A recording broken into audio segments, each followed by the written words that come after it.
할렐루야. 알기 쉬운 조직진학의 저자 김윤환 목사입니다. 오늘은 인간론 6번째 시간으로 영혼이 육신을 지배한다라는 제목을 가지고 여러분과 함께 은혜를 나누어 보고자 합니다. 첫째, 믿음은 인간의 상상을 초월한다. 베드로전서 1장 9절, 믿음의 결국은 영혼 구원이라 그렇습니다. 칼빈은 그리스도가 자기의 영혼을 보존하시는 분이라고 했습니다. 그러므로 우리의 믿음은 인간이 상상을 초월하는 힘이고 능력입니다. 앞에서 지성은 영혼의 지도자요 통치자이며 의지는 항상 지성의 명령을 기다리며 판단대로 수행하는 것이라고 서술했습니다. 그리고 믿음의 결국은 우리가 이 세상에 삶을 마치고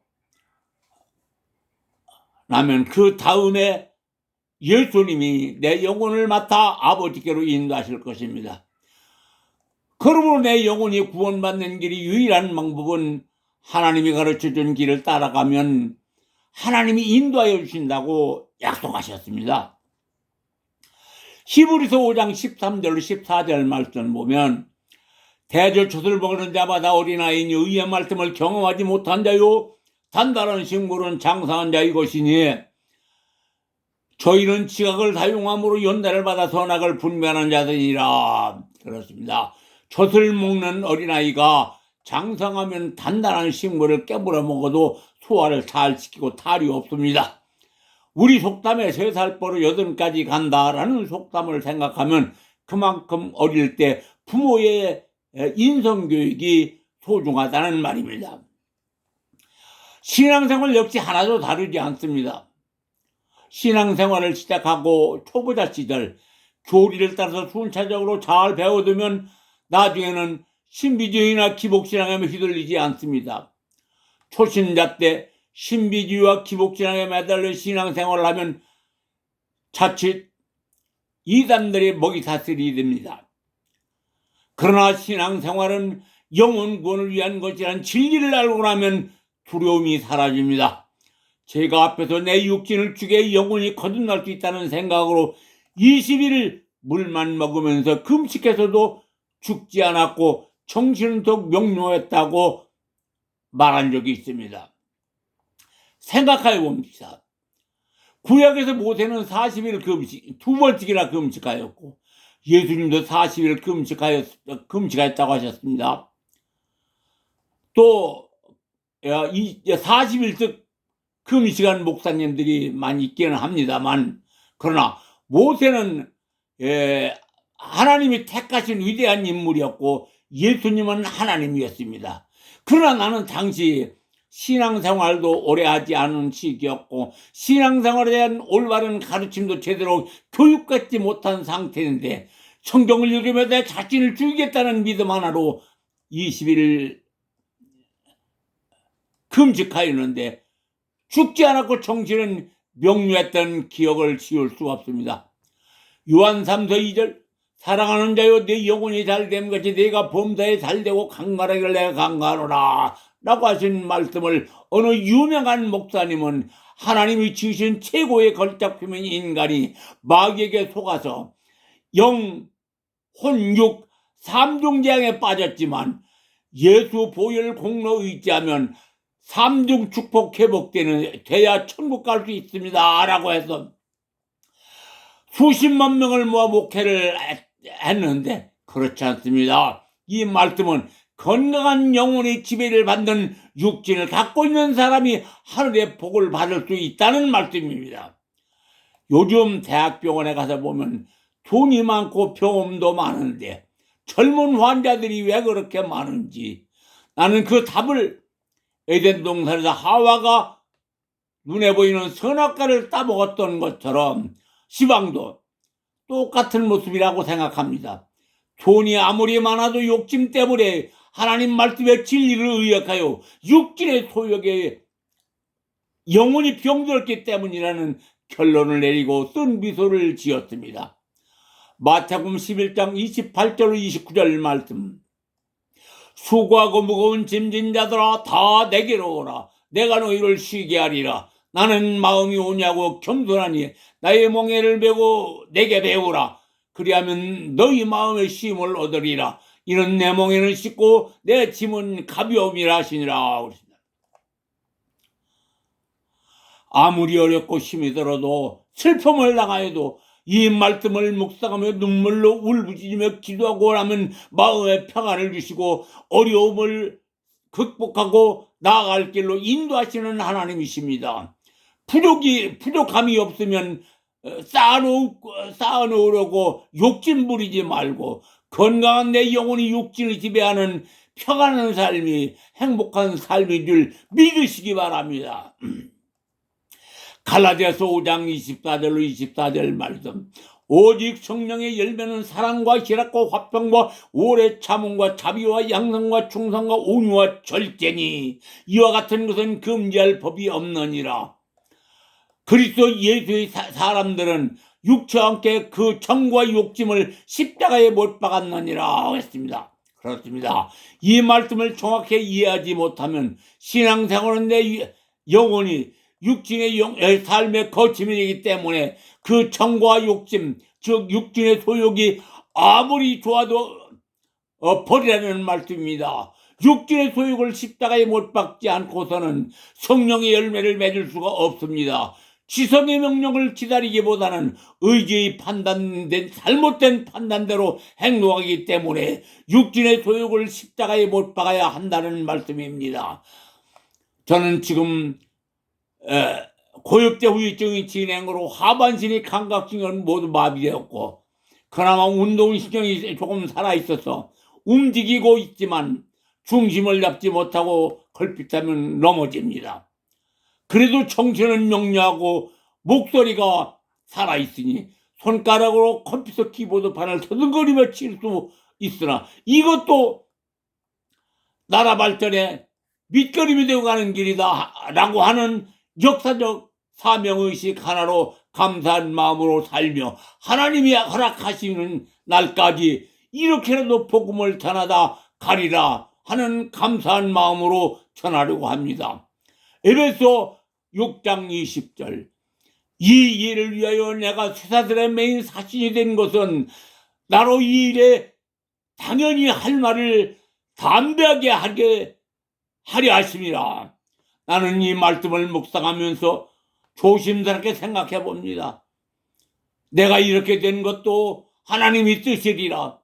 내 마음에 육신의 소욕이 남아 있으면 교만하여 그릇된 말을 전파하고 돌아다닐까봐 쇠사슬에 매인 것처럼 이렇게 되었으라고 나 자신을 스스로 위로합니다. 믿음은 인간의 상상을 초월한다는 진리를 나 스스로 깨달았기 때문이라고 말할 수 있습니다. 영혼이 육신을 지배하는 삶을 살라.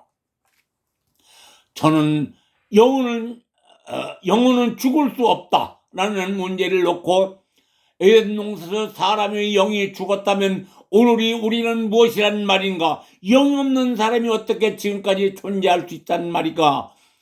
영이 없이 행동하는 것은 짐승일 수밖에 없기 때문입니다. 앞에서 말했듯이 우리나라 대다수 목사들은 영혼은 불멸하는 것이라고 성도들을 가르치면서 죽음이라는 하나님과 분리되면 영이 죽고 사람이 몸과 영이 분리되면 육신이 죽는 것이라면서 삼중축복을 말한 유명한 목사님이나 대다수 목사님들 똑같은 의미로 결과론적 모순된 진리를 시방도 마찬가지로 성도들을 가르치고 있습니다. 누가복음 16장 19절로 31절까지 말씀을 보면 부자와 거지 나사로에 대한 비유입니다. 사람의 영혼이 지옥에 떨어지든지 낙원에 떨어진 뒤 영혼이 죽지 않는다는 것이 성경적입니다. 부자는 날마다 연애를 즐기면서 살았고 거지 나사로는 상에서 떨어지는 음식 부스러기를 주워 먹으며 개들이 상처를 핥으며 살다가 부자는 죽어서 장사를 지내고 나사로 죽었는데 장사 지냈다는 기사는 없습니다. 그러나 영혼이 간 곳은 이생과 삶의 정반대로 되었습니다.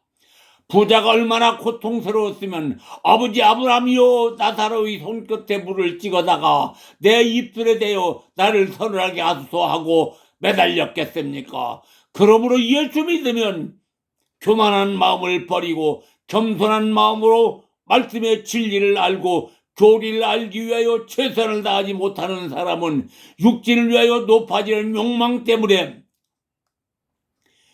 권력을 위하여 야망이 문을 여니 사단이 들어와 하나님의 형상을 밀어내고 내 몸의 주인 행사를 함으로 그 영혼이 구원받을 수 없다는 것입니다. 에덴 동산에서 아담과 하와가 선악과를 먹은 행위를 예를 들어 비유로 말씀드리자면 전기 220V, 100V 겸용 전기기구를 사용할 때 변압기를 이용하여 전압을 올리고 낮추는 작동만 하면 전구는 모두 사용할 수 있습니다. 그렇다면 여기서 전구는 사람이요, 전기는 영이고 220V는 하나님이요, 하나님의 영이요, 100V는 사단의 영이라고 가정합시다.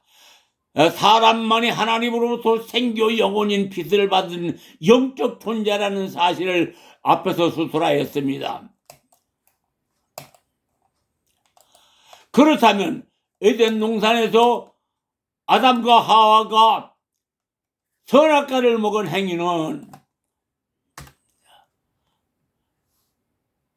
사람이 변압기 전압을 바꾼 행동과 같습니다. 즉 변압기의 스위치를 220V에서 100V로 바꾸는 것과 같다는 말입니다.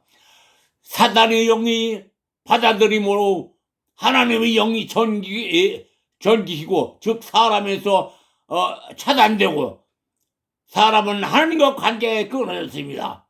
사단의 영인 전기 100V가 사람의 전구를 밝게 되었습니다. 그러므로 발전소가 망하기 전까지는 즉 종말이 오기 전까지에는 전구는 언제나 사용할 수 있습니다. 이와 같은 행위의 결과는 사람이 전압기의 작동을 조작했기에 그렇다는 말입니다. 그로 사람은 전압기의 영과는 사람은 하나님의 영과는 차단되었고 사람은 사단의 영이 내재하여 삶으로 하나님으로부터 죽은 자식 취급을 받게 된 것입니다. 사람의 육신은 사단의 형상이 내재되어 하나님을 거역하고 우상 숭배에 빠졌고 사람은 사단이 좋아하는 육신의 소욕을 추구하며 발전해 왔으므로 하나님과 멀어진 삶을 살아온 것입니다. 그것은 인간이 잘못된 생각 때문에 하나님과 관계 상실이 가져온 결과입니다. 그렇기 때문에 예수님은 요한복음 3장 5절에 너희가 물과 성령으로 거듭나지 아니하면 하나님의 나라를 들어갈 수고 볼 수도 없느니라 하고 말씀하신 것입니다. 즉 하나님의 영으로 거듭나지 않으면 내 영혼이 구원받을 수 없다는 논리와 같습니다. 마태복음 8장 23절 말씀을 봅니다. 죽은 자는 죽은 자들끼리 장사하게 하고 너희는 나를 따르라. 이 말씀을 묵상해 보면 예수님의 말씀을 믿지 않는 자들은 곧 하나님의 형상에 떠난 자들을 죽은 자들과 같다라고 말씀하신 것입니다. 그러므로 하나님은 죽은 자들은 너희가 지옥에 가더라도 관여하지 않겠다라고 하는 것이 하나님의 공의입니다. 믿음에 임하겠다고 마음에 결심한 사람은 항상 하나님의 말씀을 묵상하면서 행함으로 본을 보여 어둠의 노예가 되지 않고 피스의 자녀로서 부끄럽지 않은 삶을 살아야 한다는 논리입니다. 그 다음에 칼빈의 인간론을 한번 살펴보겠습니다. 칼빈의 인간론. 여기서 우리는 칼빈이 주장한 인간론을 살펴보고 우리의 신앙을 돌아봅니다. 칼빈이 주장한 인간론의 특징은 인본주의를 철저히 배격하고 신본주의를 내세운 점과 점에 있다고 할 것입니다.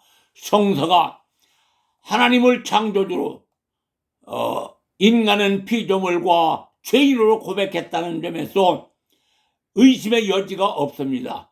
기독교 신앙의 핵심인 하나님을 창조주로, 예수를 부활해주로, 성령을 임마누엘로, 그리고 인간을 하나님의 피조물로 고백하는 데 있기 때문입니다. 기독교 신앙의 위대함이 여기에서 찾을 수가 있습니다. 인간은 하나님을 창조주로 믿고 그의 절대주권을 신앙을 고백하게 될 때에 혼돈과 흑암의 세상을 살면서도 빛과 질서의 삶을 체험할 수 있으며 신앙의 세계에 살면서 소망을 가지고 부활의 삶을 맛볼 수 있으며 하나님이 부재의 현실과 하나님이 침묵의 현실 속에서도 임마누엘의 삶을 성취할 수 있으며 분명한 역사의식과 목적의식과 소명의식을 가지고 살아갈 수 있게 한다는 사실입니다.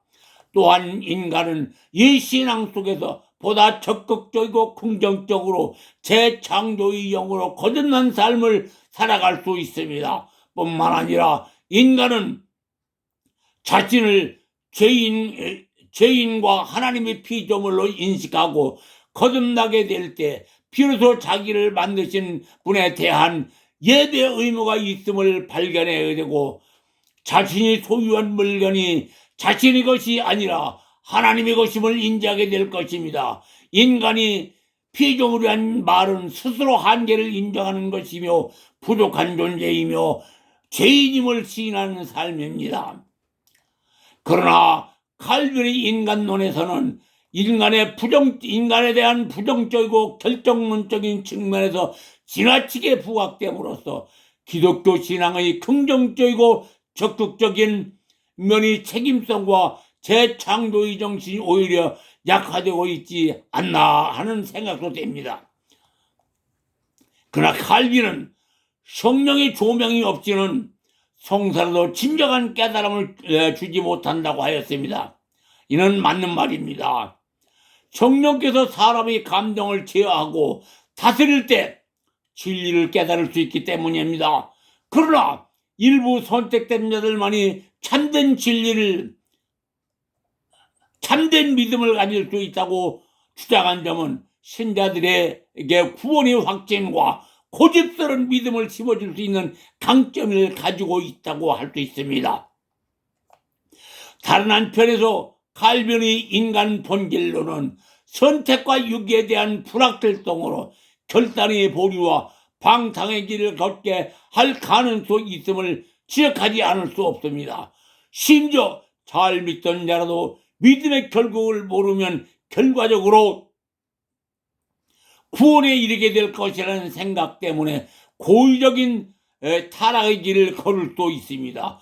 또 신앙의 배타성으로 인하여 자칫 전도의 대상을 유기자로 잘못 생각할 수 있을 것입니다. 그럼에도 불구하고 칼빈에 대한 올바른 이해를 갖는다면 약점으로 지적된 내용들을 단순한 기기에 불과할 수 있을 것입니다. 그래서 올바른 신앙 사상을 강조하는 것입니다. 지금까지 기독교 강요 인간론 중에서 발췌한 내용들을 제가 보완하여 접목했습니다. 세상의 종교는 수신제가로 진리를 터득하는 것이지만 기독교는 예수 그리스도를 믿음으로 성령을 통하여 깨달음을 얻는 것이고 죄사함을 받고 내 영혼이 구원을 받아 생명에 이르게 하는 길, 즉 죽음에서 생명을 얻는 길을 가는 것입니다. 말씀을 통하여 진리를 깨닫고 물과 성령으로 거듭나면 성령께서는 새로운 소망이 기쁨과 평화로 인도함으로 죽음에 대한 두려움이 사라지게 될 것입니다. 즉 영생이라는 새로운 소망이 예수 그리스도를 사모하는 길로 인도하기 때문입니다. 그러기에 고린도전서 15장 57절 내게 소망을 주신 하나님께 감사하노니라고 사도 바울은 고백하였습니다. 그러므로 천지를 창조하시고 섭리하시며 인간을 창조하신 하나님은 하나님의 사람들이 죄와 차갑게 단절하고 지성의 명령을 기다려 의지가 행함으로 항상 근신하는 삶이어야 합니다. 그러므로 게으르지 말고 부지런하여 하나님의 가르침의 뜻에 따라 서로가 인정하고 존중하며 배려하며 나누고 베풀면서 함께 더불어 사는 삶을 살아가야 하므로 너희가 진리를 알지니 진리가 너희를 자유케 하라. 요한복음 8장 30절. 진리 안에서 내 영혼이 자유로울 삶을 살아가야 합니다. 사랑하는 성도 여러분, 그리고 목회자 여러분, 바른 교의를 배워서 행함으로 내 영혼이 육신의 종록을 십자가에 못 박고 하나님을 믿는 사람들은 빛의 자녀답게 말씀과 성령으로 거듭나서 육신의 소욕을 버리고 계명을 지킴으로 사람들에게까지 인정받는 은혜로운 삶으로 인도하시는 말씀이 여러분과 함께 하시기를 예수님의 이름으로 축원해 드립니다. 오늘은 여기까지만 하겠습니다. 지금까지 김윤환 목사였습니다.